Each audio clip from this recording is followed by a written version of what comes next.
And the other thing is that Russia is, from a foreign policy standpoint, bases everything they do in a legalistic foundation. It's not simple propaganda. It's not, the artificial narrative. It's founded in legal fact and legal precedent.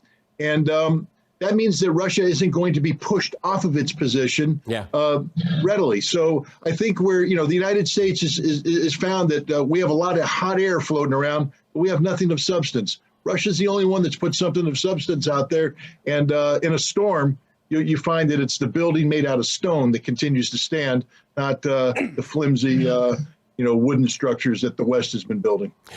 Joe, just to kind of echo what Scott was saying right there, it's been pointed out here in December, I think it was December 17th, Russia sent documents to NATO and to the United States. And the reply always is, but it's not in line with our values. That's when you know they didn't read the document, and that's when you know they have no answer to what the demands that were being made. You always know that. They go back to values, whatever they may be here.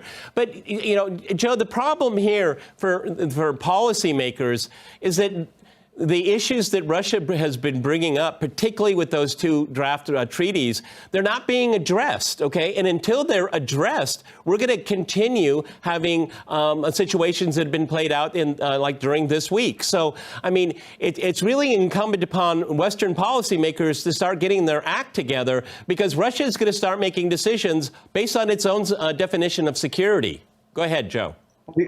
Well, the United States cannot conceive of themselves as being aggressors. They still have a World War II fantasy of having defeated Hitler. Of course, it was Russia that mostly defeated Hitler. They see themselves as spreading democracy, although they've overthrown numerous democracies from Chile and Guatemala to Ukraine.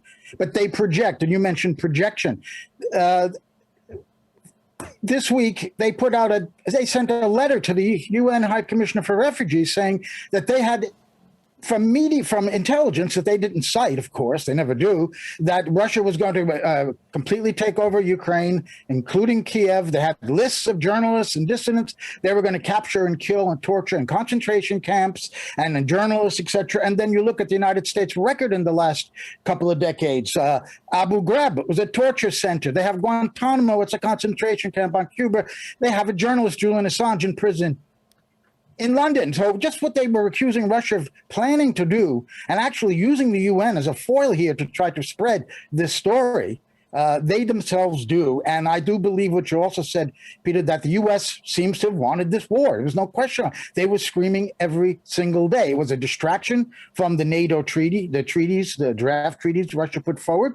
But they seem to have wanted to drag Russia into a trap in the Donbass by starting up this offensive. And cleverly, the civilians were evacuated first, the recognition of the republics, putting Russian troops in there to try in a peacekeeping role in a country they now legally recognize, or they were invited in. Of course, no other country does recognize that. But the American response was quite mute in a way, strangely enough. They didn't call it the invasion right away that they were expecting. So they want them to go to Kiev.